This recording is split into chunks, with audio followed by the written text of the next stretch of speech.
Hey everyone, Lauren here from the Happiest Woman Alive, and thank you for watching. I realized today that I hit 1,000 subscribers, and I about peed my pants because I got so excited.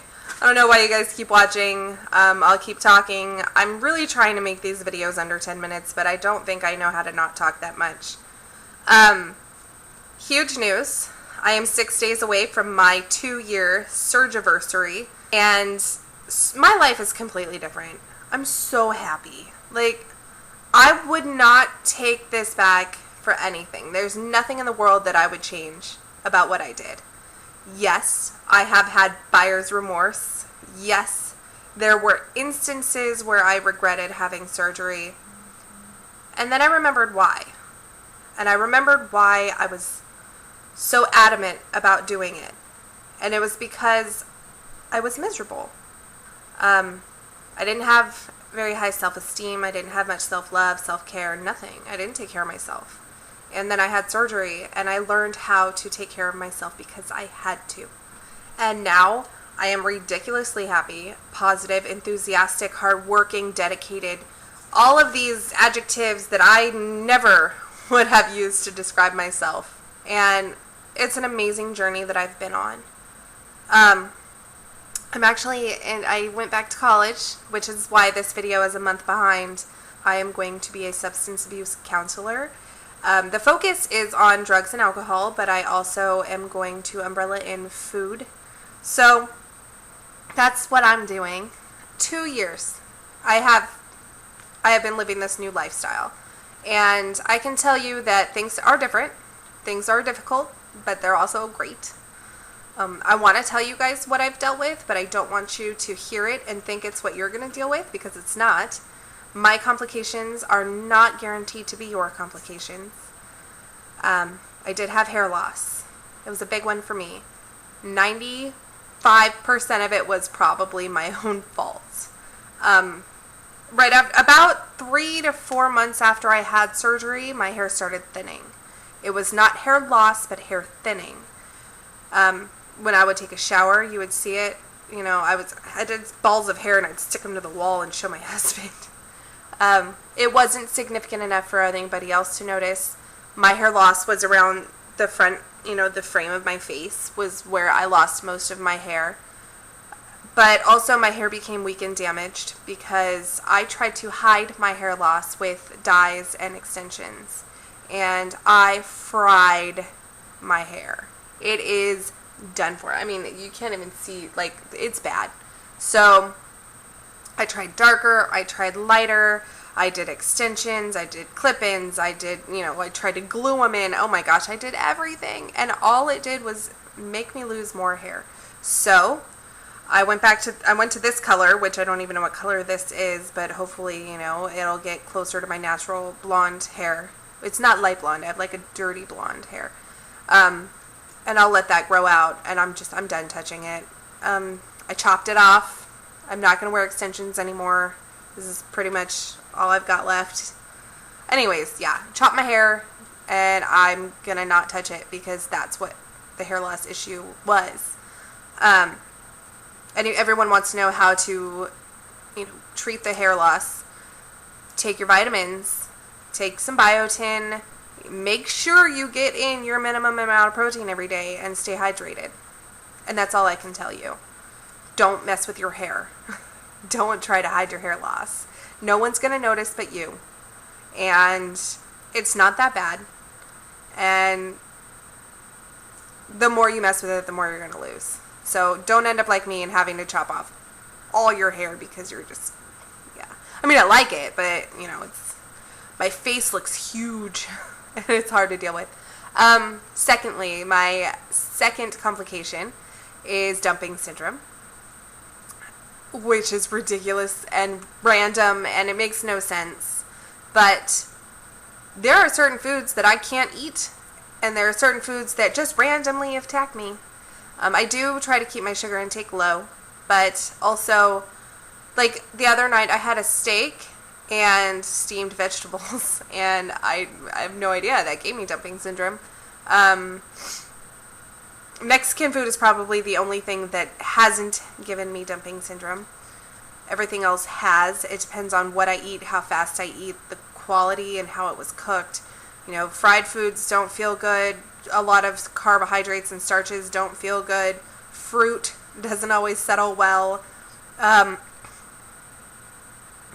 I never know. I never know. I had teriyaki steak last night, and I was fine. But the night before, I had a regular steak, or a couple nights ago, I had a regular steak, and I got dumping syndrome so bad that I was crying. So yeah, sometimes it sucks. Be careful what you eat. Go slow. Treat your pouch like a baby. Do not introduce new things. If you're going to go to a restaurant, make sure you can go home directly after, just in case. Lots of complications. And that's just something that I get used to now. Like, I'm used to it. It doesn't bother me. I don't freak out. The only issue is when, you know, we have plans to go somewhere afterwards and whatever I ate didn't settle well. But anyways, dumping syndrome sucks. But again, I'd put up with it to not be 285 pounds. Other complications. Honestly, like, I think the only other one is eating is difficult. And it's not difficult to want to eat. Even though, well, okay, that's not even true. Sometimes I'm not hungry. Sometimes I'm not hungry for 24 hours straight. Sometimes I forget to eat until it's 7 o'clock at night and I realize that I'm weak and dizzy. Sometimes eating is a struggle and I only get in 4 bites. And sometimes I feel like I could down an In-N-Out double-double. I haven't tried that. I haven't tried it, but sometimes I feel like I could.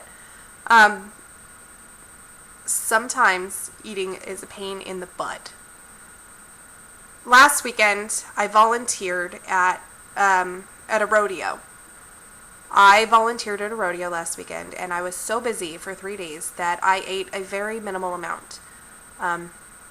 Every couple hours I was eating all day, but it was pure protein. I was, you know, finding myself towards the end of the night feeling that panic of carbohydrate withdrawal when you don't eat carbs, and it stresses you out really bad. So I would try to eat a bread roll, but I couldn't even eat a whole roll that was only this big.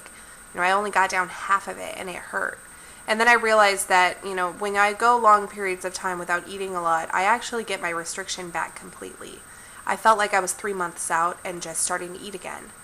I guess that's a good thing if I wanted to lose weight again. Like, if I had some regain, maybe I could, you know, use that to my benefit. But in staying healthy, it didn't help. It made it hard. And the past week, I have had to slowly reintroduce foods into my system.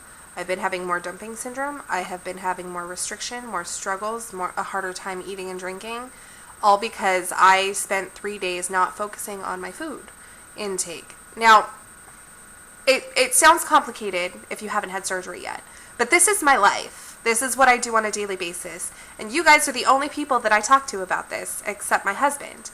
Yes, my family knows when I'm not feeling well. Yes, they can see it on my face when I need to eat. And they say, Lauren, you have to eat now. And I do. And, you know, I'll take a break and I'll eat. And they understand. And my family, my husband and my sisters and my parents, everyone understands. But with all those complications that I've just brought up, I still would do this over and over and over again for the rest of my life to feel as amazing as I feel. I am happy, I'm healthy, I'm energetic, and enthusiastic. And none of that is going to change because I chose to better my life and I chose to make a difference, and things are good now. So my 2-year surgiversary has come, and I am still 140 pounds down. I still weigh 145. I still exercise. I still eat healthy. And I still tell everyone I know that I love weight loss surgery, and I think it was the best choice I ever made. You know, yes, I struggle once in a while. But the struggle of eating and dealing with eating now is very different from the struggle of trying to lose weight. Because I'm not starving, and I'm not sad, and I'm not miserable. And I choose my struggle now. I choose to deal with my eating problems, because it's not as heartbreaking as dealing with the pain of being morbidly obese, because that sucks. So, yeah. Happy 2-year Surgiversary to me. I'm happy and I don't regret it. Even with the little things that I have to do differently now, it's worth it every single day. So thank you for watching my videos. If you have questions, even if I'm not making a video, I'm checking the comments and I will reply. Comment down below. I'm not adding people to my personal Facebook anymore. You can add me on my public Facebook, Lauren Vento, Life Coach, the happiest woman alive. I am also happily now an affiliate of DDP Yoga. So I'll put the link below. It is the best workout program for someone who is losing weight and is going from 0 to 100. You want to reach your maximum, do this program.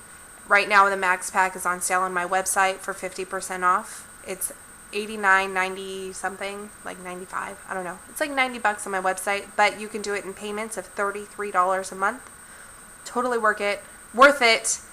Best workout program I've ever done. I don't like Zumba. I don't like regular yoga. I don't want, yes, I'm a Zen person, but when I work out, I want to work out and I want it to feel good. And DDP yoga is completely doable no matter what stage you're at. I'm sure you've seen the other video on YouTube of Arthur, the paratrooper who hurt himself from jumping out of too many planes, and then he did this yoga program, and now he can do handstands and run, and he's amazing. Arthur Borman also did DDP yoga. So check out the link below. If you get it, just go to my website, check it out, see if you want it, and there's a link to where you can click through and get the program yourself. Great program, great support group with the DDP Yoga family. So yeah, thank you for watching. Hopefully I'll be back soon to make another video. I have things to talk about with exercise and other millions of things that I have to share with you guys that I'm learning. Thank you for watching. Talk to you soon.